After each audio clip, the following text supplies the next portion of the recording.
Friends, welcome in bright future nurses hub. Friends, आज हम आपके लिए लेकर आए हैं PGI Chandigarh previous year question paper. ये क्वेश्चन पेपर आपके आने वाले एग्जाम के लिए काफ़ी हेल्पफुल रहने वाला है। फ्रेंड्स, आप इन क्वेश्चंस को एज अ टेस्ट सीरीज की तरह भी सॉल्व कर सकते हैं। फ्रेंड्स, ये जो क्वेश्चन पेपर कंडक्ट कराया था, ये कराया था 2020 में। तो ये क्वेश्चंस आपके अपकमिंग पीजीआई एग्जाम के लिए काफ़ी हेल्पफुल रहने वाले हैं, तो वीडियो को बीच में इसके बिल्कुल ना करें। चलिए स्टार्ट करते हैं। Question number first, the patient has the diagnosis of left ventricular failure and a high pulmonary capillary wedge pressure. The physician ordered dopamine to improve ventricular function. The nurse will know the medicine is working. एक patient है जो कि diagnose हुआ है left ventricular failure and high pulmonary capillary wedge pressure. Physician order करता है dopamine ventricular function को improve करने के लिए। तो नर्स को पता है कि ये मेडिकेशन कैसे वर्किंग करेगी। तो friends, PCWP pulmonary capillary wedge pressure क्या होता है? ये होता है left ventricular end diastolic pressure, जिसकी नॉर्मल वैल्यू कितनी होती है? इसकी नॉर्मल वैल्यू होती है 2 to 14 mm of Hg। Physician ने जो डोपामिन ऑर्डर किया है, ये क्या है? ये एक पेरिफेरल वैसोस्टिमुलेंट है जो कि लो बीपी को ट्रीट करने के लिए हेल्प करता है। अगर जो डोपामिन है लो बीपी को ट्रीट करता है तो ये क्या करेगा? बीपी को इंक्रीज करेगा। So answer number A is right option. Next question, question number second, tuberculin test positive with no known risk factor. जो ट्यूबरकुलिन टेस्ट है वो नो नोन रिस्क फैक्टर के साथ पॉजिटिव कौन से केस में होगा? ऑप्शन है हमारे पास more than 5 mm, option B more than 10 mm, option C more than 15 mm या option D more than 20 mm। तो जो ट्यूबरकुलिन टेस्ट होता है हम इसे और क्या बोलते हैं? इसे हम मॉन्टेक्स टेस्ट भी बोलते हैं। इसमें क्या होता है? इसमें 0.1 ml PPD ID इंसर्ट किया जाता है और 72 आवर बाद इसका रिजल्ट देखा जाता है कि जिस जगह ID PPD को इंसर्ट किया गया है वहाँ पे जो सर्कल है, जो स्कार है, रेडनेस है, स्वेलिंग है, वो कितने mm में है। तो ये क्या होता है? मॉन्टेक्स टेस्ट होता है। अगर ये टेस्ट किसी का मोर देन 5 mm आया है तो ये क्या इंडिकेट करता है? अगर किसी का टेस्ट मोर देन 5 mm आया है तो ये इंडिकेट करता है कि जो पेशेंट है वो आईवी ड्रग यूज़र हो सकता है, HIV पॉजिटिव हो सकता है, या फिर रिसेंटली वो किसी टीबी पेशेंट के कांटेक्ट में आया हो, पॉजिटिव HIV पेशेंट हो, या फिर ड्रग यूज़र हो। अगर किसी का tuberculin test more than 10 mm आया है तो ये क्या इंडिकेट करता है? ये इंडिकेट करता है कि जो पेशेंट है वो रिसेंटली किसी हाई प्रिवेलेंस कंट्री से आया हुआ है, या वो किसी मायोबैक्टीरियल लैब का पर्सन है, या फिर वो किसी हेल्थ डिपार्टमेंट में वर्किंग है।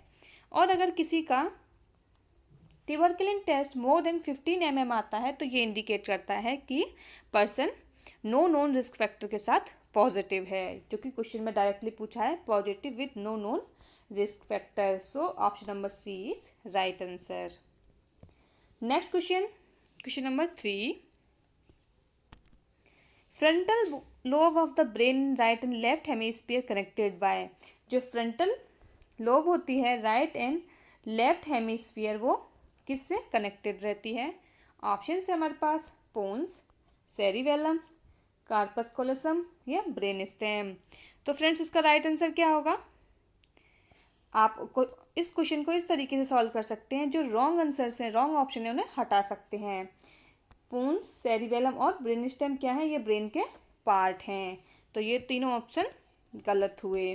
तो कौन सा बचा? कार्पस कोलोसम। कार्पस कोलोसम क्या है? ये राइट और लेफ्ट हेमिस्फीयर को कनेक्ट करने का काम करता है। So option number C is right answer.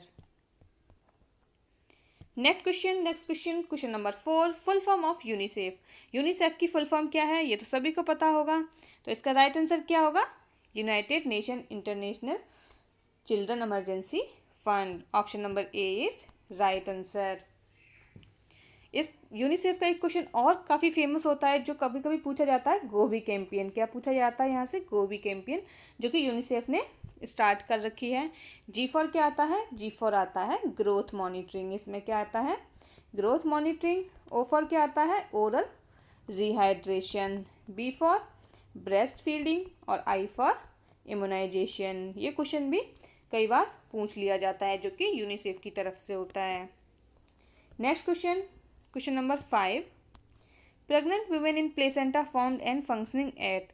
जो प्रेग्नेंट वुमेन होती है उनका प्लेसेंटा कितने वीक पे बनना स्टार्ट होता है और कब तक फंक्शन करने लगता है? ऑप्शन है हमारे पास 4 and 12 week, 5 and 13 week, 3 and 12 week and 2 and 16 week. तो इसका राइट आंसर क्या होगा फ्रेंड्स? जो प्लेसेंटा है वो 3 वीक पे बन जाता है और 12 वीक पे वो फंक्शन करने लगता है। ये क्वेश्चन आपने पढ़ा भी होगा। 3 मंथ बाद जो प्लेसेंटा होता है वो पूरी तरह फंक्शन करने लगता है, यानी कि 12 week. So option number C is right answer.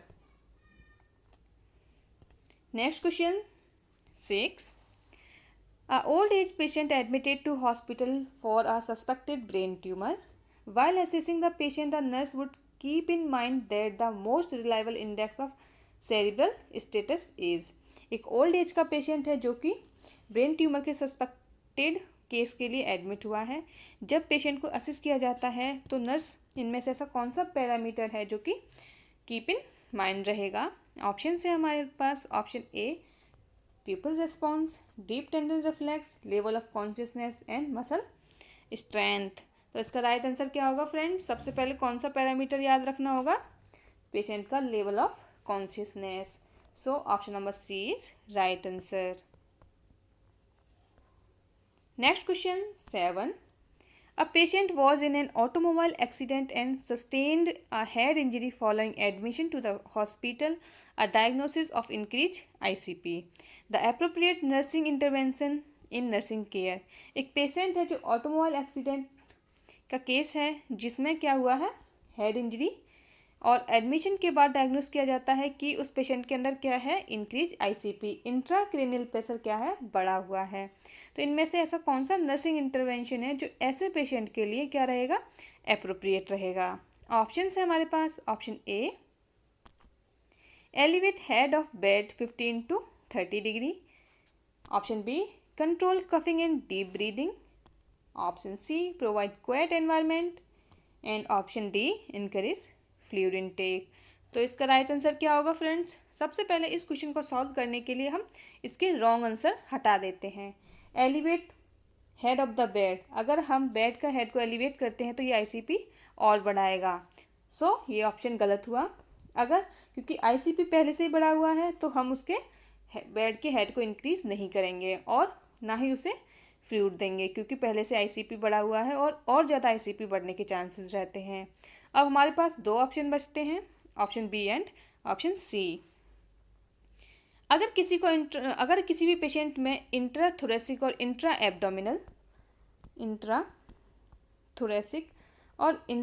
Abdominal pressure increase होता है तो ये इसकी वजह से क्या हो सकता है? ICP भी इंक्रीज होगा। तो ऐसे पेशेंट में जिनके अंदर ICP बढ़ा हुआ है उनके अंदर इंट्राथोरेसिक और इंट्रा एब्डोमिनल प्रेशर को इंक्रीज नहीं होने देना है, इसीलिए उनके अंदर कफिंग और डीप ब्रीदिंग को कंट्रोल करना है। So option number B is right answer. उन पेशेंट को क्वाइट एनवायरनमेंट भी प्रोवाइड करना है, बट सबसे ज़्यादा प्रायोरिटी हम किस पर देंगे? ऑप्शन नंबर बी पर प्रायोरिटी देंगे। जैसे कि जो नॉर्मली एक्टिविटी होती है आइसोमेट्रिक एक्सरसाइज, बालसवा, मैनुअल, कफिंग, स्नीजिंग, इससे क्या होता है? इससे इंट्राथोरेसिक और इंट्रा एब्डोमिनल प्रेशर इंक्रीज होता है जो कि ICP को और इंक्रीज करने में हेल्प करता है। तो ऐसे पेशेंट को हम कफिंग और डीप ब्रीथिंग कंट्रोल करते हैं। So option number B is right answer. Next question, question number 8, drug should be kept ready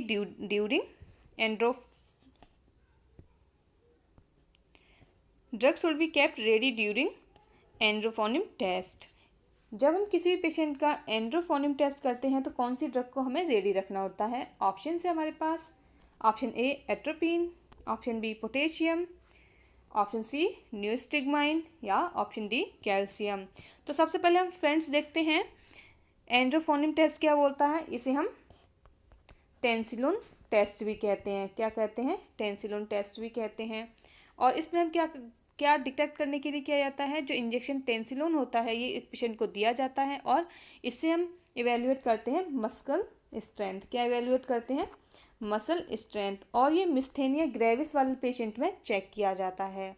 जब भी हम किसी पेशेंट में टेंसिलोन इंजेक्शन इंजेक्ट करते हैं तो क्या करते हैं, ये मिस्थेनिया ग्रेविस में मसल स्ट्रेंथ को चेक करने के लिए यूज़ किया जाता है। इससे हम मसल वीकनेस पता करते हैं कि ये जो मसल वीकनेस आ रही है वो मिस्थेनिया ग्रेविस की वजह से है या किसी और वजह से है। तो जब हम पेशेंट का एंड्रोफोनिम टेस्ट करते हैं तो हमें इसके बेड साइड कौन सा इंजेक्शन रखना होता है, एट्रोपिन।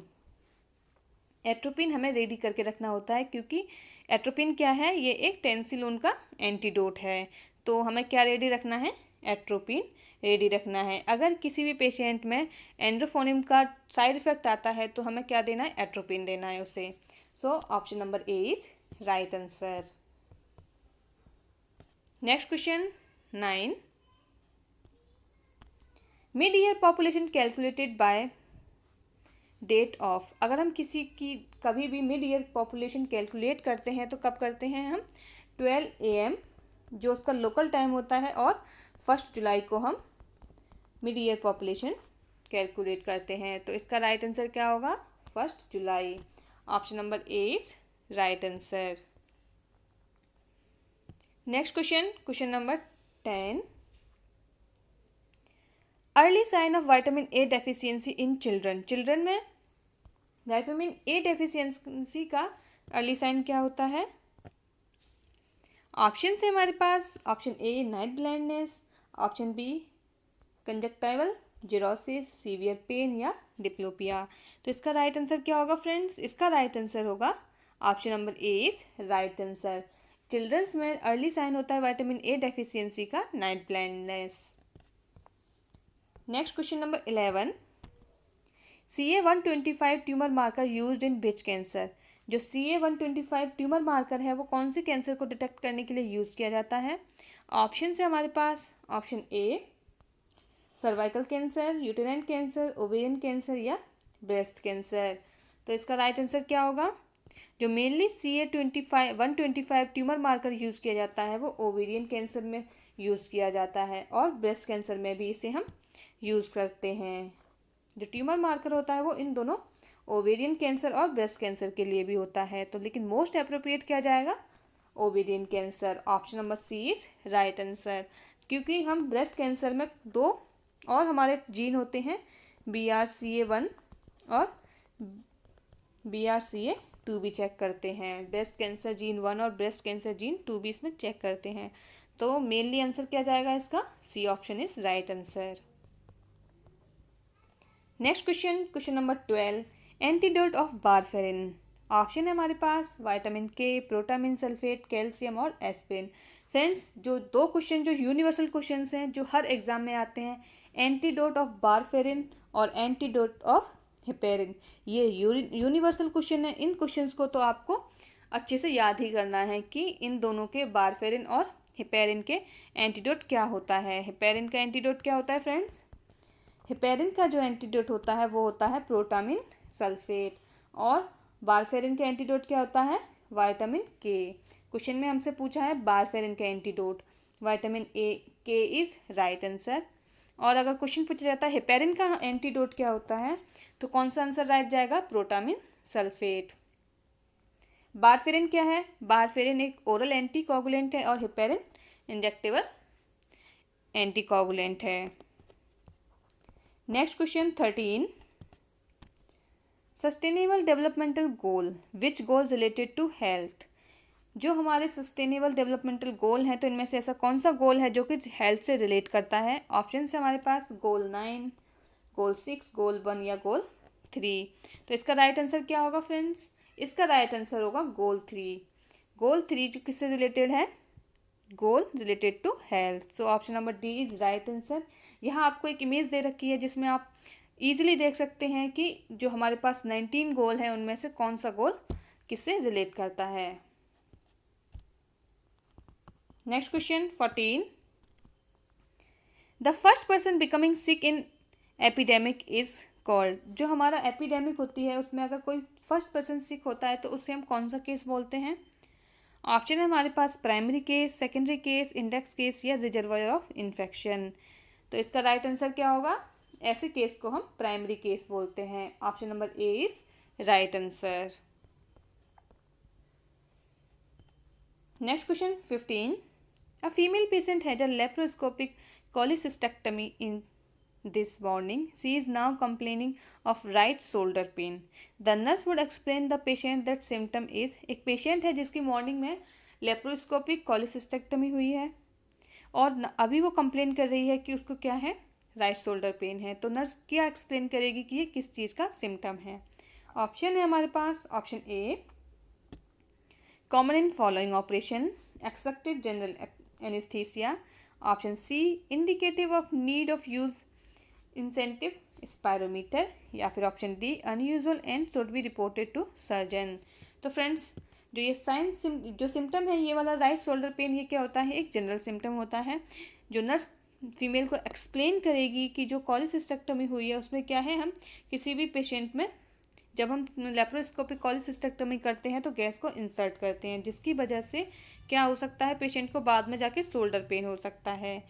तो ये क्या है? एक कॉमन इन फॉलोइंग ऑपरेशन के बाद कॉमनली ये सिम्टम देखने को मिलता है। So option number A is right answer. अगर इस पेन की सीवियरिटी इंक्रीज होती है तो हम इसे क्विकली मेडिकेशन देके रिलीव भी कर सकते हैं। Next question 16. To evaluate the patient condition following cardiac catheterization, the nurse will palpate which pulse? एक पेशेंट है जिसका कार्डियक कैथेटराइजेशन हुआ है तो इसके बाद इवेल्युएट करने के लिए कौन सी पल्स नर्स पाल्पेट करेगी? ऑप्शन है हमारे पास, at the incision site, above the catheter site, distal to catheter site या इन ऑल एक्सट्रीमिटी। तो इसका राइट आंसर क्या होगा फ्रेंड्स? जब भी किसी पेशेंट का कार्डियक कैथेटराइजेशन होता है तो हमेशा क्या करते हैं? थ्रोम्बोफ्लेवाइटिस और वेसल्स ओकल्जन को चेक करने के लिए हमेशा डिस्टल पल्स चेक किया जाता है। क्या चेक किया जाता है?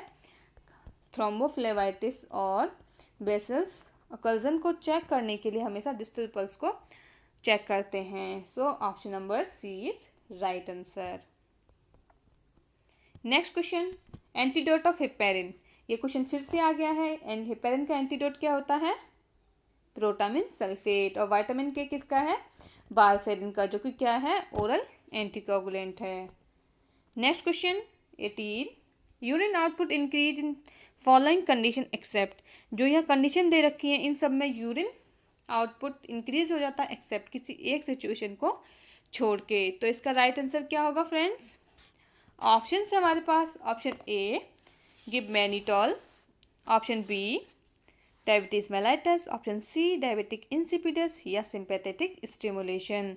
तो फ्रेंड्स, इसका राइट आंसर क्या होगा? सबसे पहले इनके राइट आंसर देखते हैं। मैनिटॉल, मैनिटॉल क्या है? एक डायूरेटिक है। तो ये डायूरेटिक क्या करेगी? यूरिन को इंक्रीज करेगी। तो ये ऑप्शन गलत।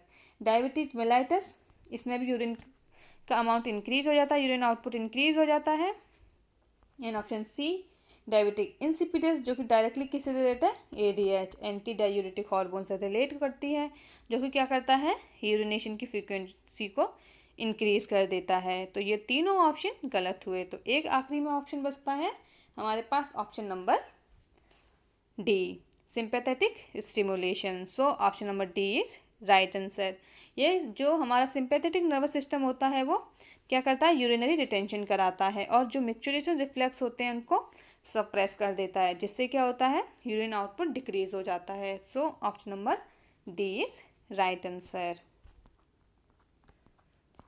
Next question, question number 19. Prescribed injection ceftriaxone 1.5 gram and available in 1 gram and nurse dilute 2 vial of injection with each 10 ml. The dose will be given. एक इंजेक्शन है सेफ्ट्रिक्सोन जो कि प्रिस्क्राइब किया गया 1.5 ग्राम और जो अवेलेबल है वो कितना आता है? वाइल में 1 ग्राम। और दोनों को जो नर्स डाइल्यूट करती है वो 10 ml में डाइल्यूट करती है। तो पेशेंट को कितना डोज देना है? ऑप्शन है हमारे पास, option A 10 ml, option B 15 ml, option C 20 ml या ऑप्शन डी 30 ml। तो इसका राइट आंसर क्या होगा फ्रेंड्स? इसे हम सॉल्व करते हैं। सबसे पहले हम क्या करते हैं, डिज़ायर डोज जितनी हमें डॉक्टर ने प्रिस्क्राइब की है, सबसे पहले हम डिज़ायर डोज लिखते हैं। हमारे डॉक्टर ने हमें क्या प्रिस्क्राइब किया, 1.5 ग्राम, और अवेलेबल कितनी है, अवेलेबल है 1 ग्राम। और कितने में डाइल्यूट किया, इसे 10 ml में डाइल्यूट किया है। तो इसका राइट आंसर क्या होगा, अगर हम इसे सॉल्व करते हैं तो पॉइंट से 0 गया, ग्राम से ग्राम, तो कितना बचा 15 ml। तो जो नर्स है वो पेशेंट को कितना डोज देगी, 15 ml देगी। तो option number B is right answer. Next question, question number 20।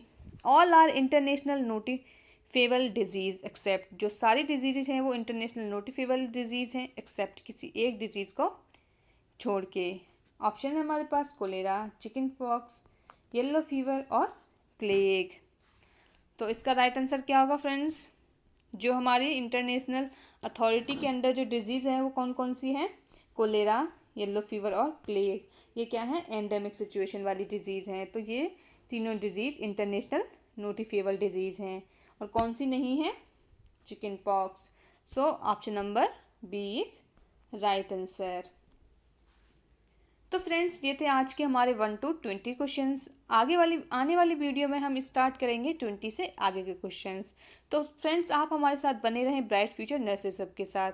और अगर आपने इस क्वेश्चंस को एज अ टेस्ट सीरीज की तरह सॉल्व किया है तो आपका स्कोर कितना आया आप हमें ज़रूर बताएं।